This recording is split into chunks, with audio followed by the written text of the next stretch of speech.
Hey there, Prairie Plant Girl here. Today I'm going to be planting my petunias, my stalks, and my delphinium seeds. I am now at 10 weeks before my average last frost date, and this is a great time to get all of those plants started. I have dwarf 10 week stalks here. That's the seed I have. It's from Heritage Harvest Seeds. This is my first time growing stalks, so I'm interested to see how it goes, and I'm going to be growing hopefully 24 plants. We'll see how many seeds are in here. It seems like quite a bit. And then I have the Pacific Giant Mix Delphinium. This is a perennial plant, so I'll be able to plant it and get it going, and it should come back for me next year. I grew a few last year, and I'm just hoping to add to that this year. So I'll just do, hopefully I have enough to do 12 plants of that. And then I have double blue petunia. So this seed, the delphinium seed was Mackenzie seeds. This seed is from TNT seeds. So double blue petunia. It says there's 50 seeds in here, so I hope to do around 50 cells of that. And then I have Easy Wave Burgundy Velour petunia, and there says there's 20 seeds of that. So again, about 20 cells of that. And then I have my own saved seed of Shockwave Pink Vein, and I plan to do a full 72 cell tray of that.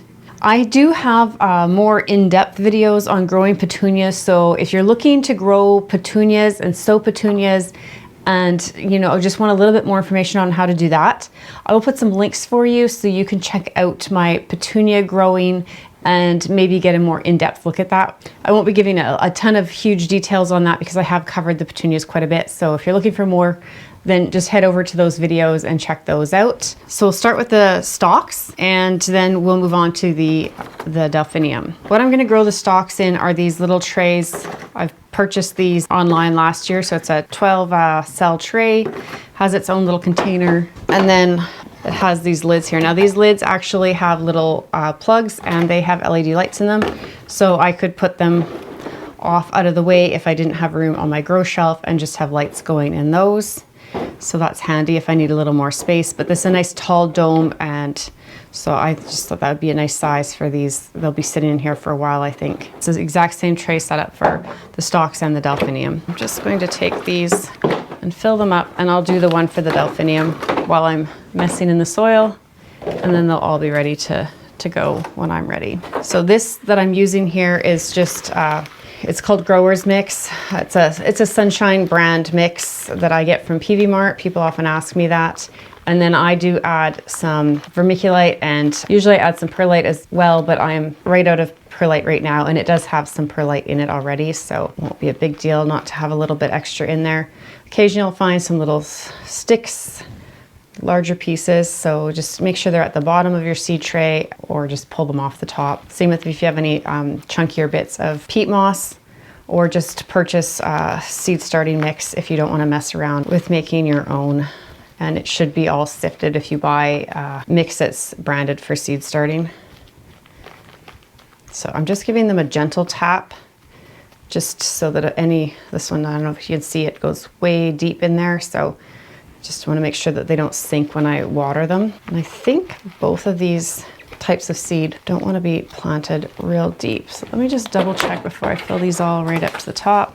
Yeah, so they're both going to be very shallowly planted, so I don't need to leave a bunch of extra space on top for adding soil on. So I'm not looking to have the soil totally compressed. I do want room for oxygen exchange at the roots when they get down there, but I don't want to have large air pockets in there either, because that can also be an issue. So you just want that happy medium between a loose soil with no holes in large spaces and a super compact soil.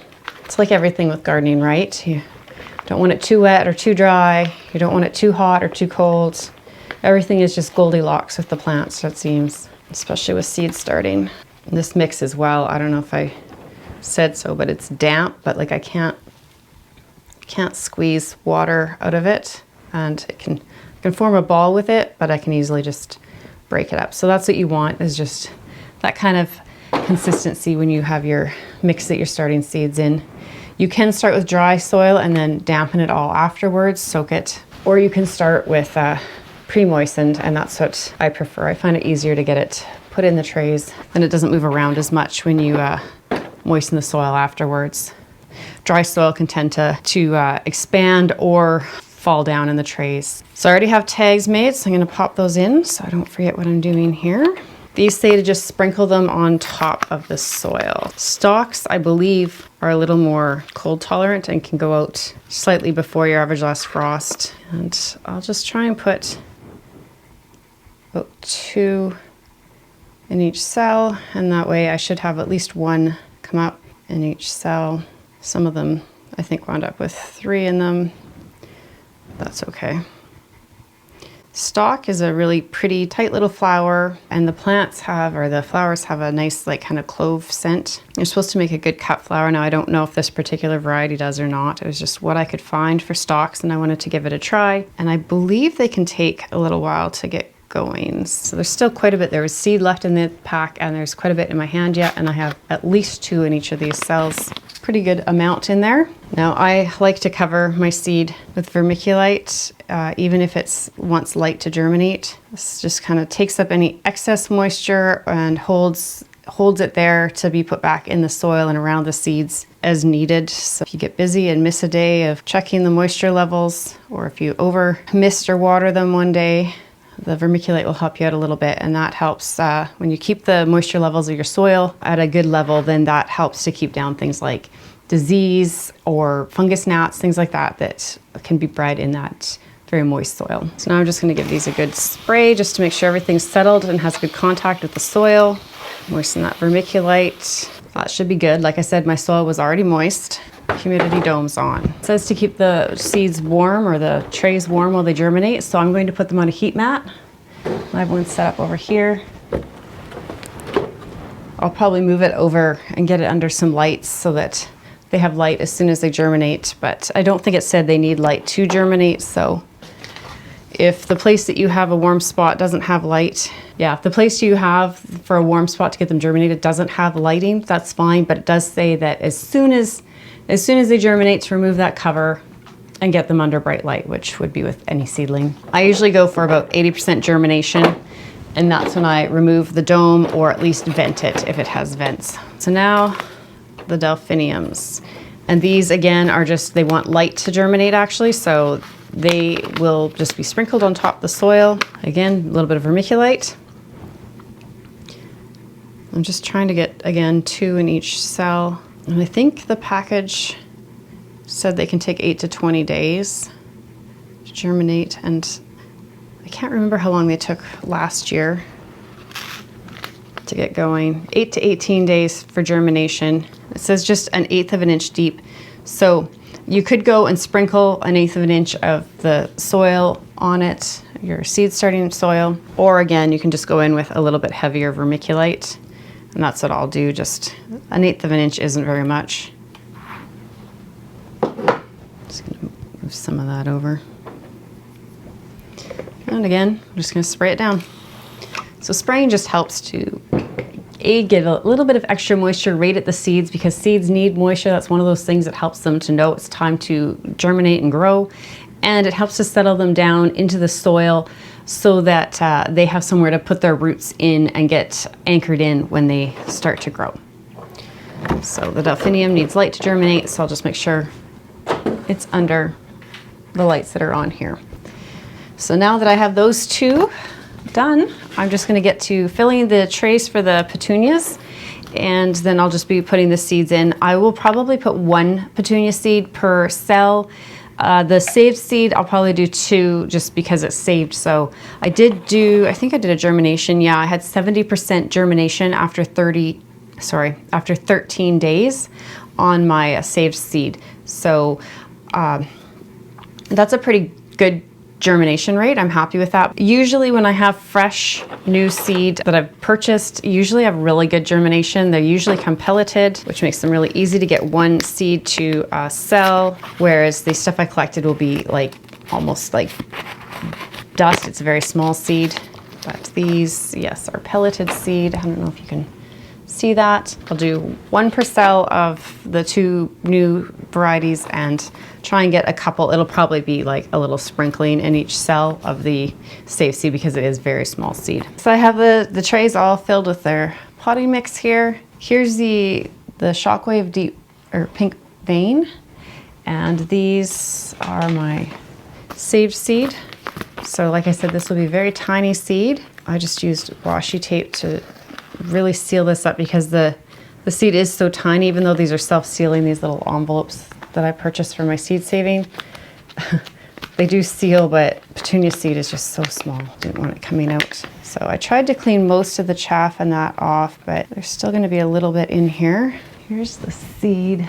Good view of it there. So you can see a few. These are these little specks. That's how tiny that seed is. You could do the toothpick or skewer method, which I've shown before in other videos, where you just dampen the end and pick each seed up individually. Then you can just set them down on the soil.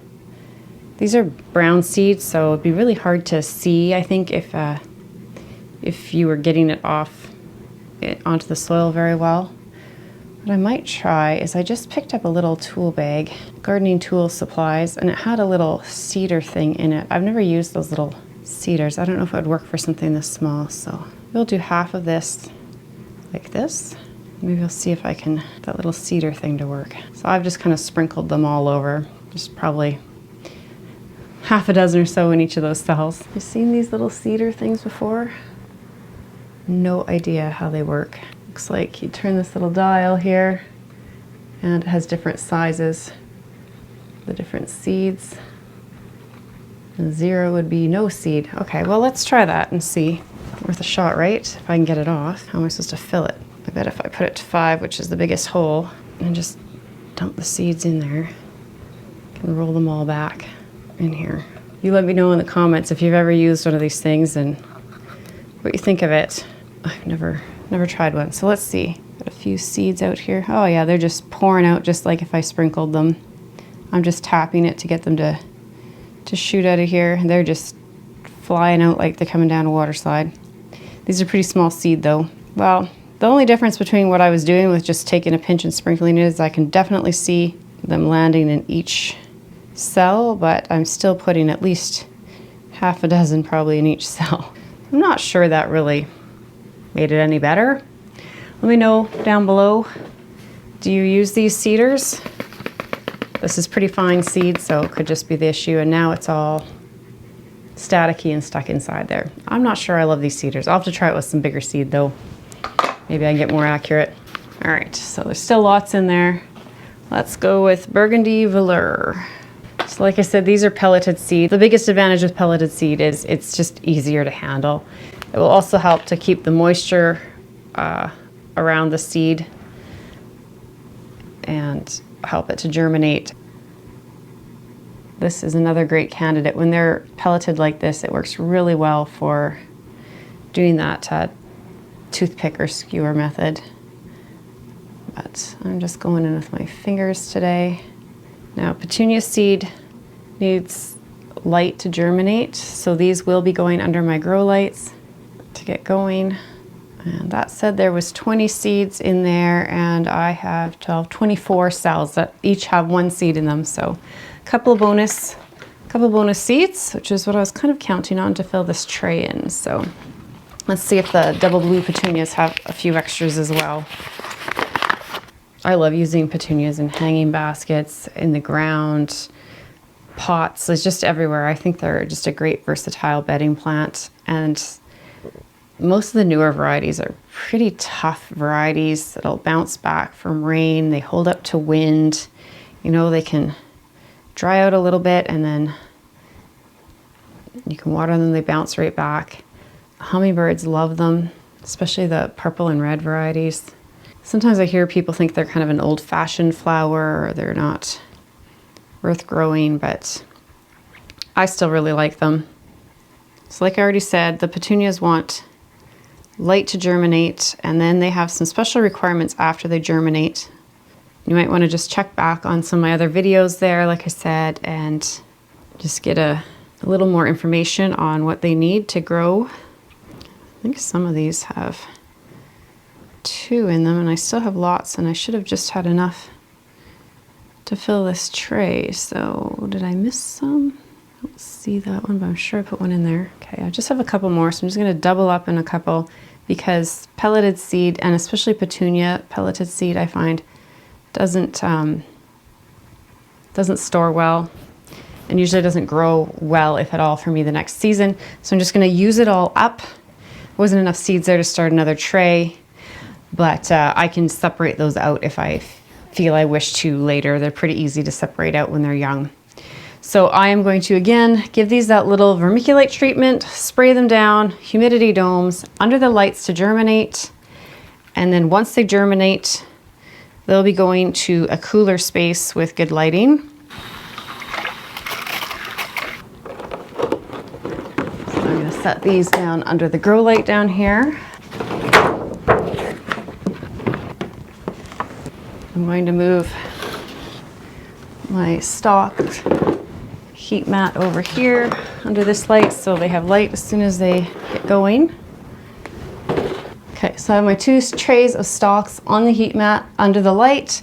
My delphiniums right here under the light. Right now their humidity domes are closed, and the petunias are down just below me here. You can't quite see them, but under a light as well. The only ones that need the heat are the stalks. It's quite warm in here. This is saying it's 26 degrees Celsius in here. It's quite warm in here. I don't think that's actually quite right, but under the lights it might be a little bit warmer. And so I probably don't even need the heat mat at that temperature for the stalks, but it won't hurt them to have that little bit of extra bottom heat. But I don't put bottom heat on everything that I grow, just the things that specify they need it. So a lot of times I get questions about that. That's how I do it. Once I have 80% germination, the lids will come off of these. Petunias, they need a cooler area once they hit the 3 to 4 leaf stage. So they'll need to go down right close to the floor, or even in another space if I can find space available for them where it is cooler, like around 15 Celsius, but still has good lighting. And that's where they would grow best to get to their budding stage and keep a nice compact plant. So hopefully you found this helpful and interesting to see me sow a few seeds today. Put down in the comments below what you're sowing in your 10 weeks before your average last frost date, and we'll see you in the next one. Thanks for watching. Bye.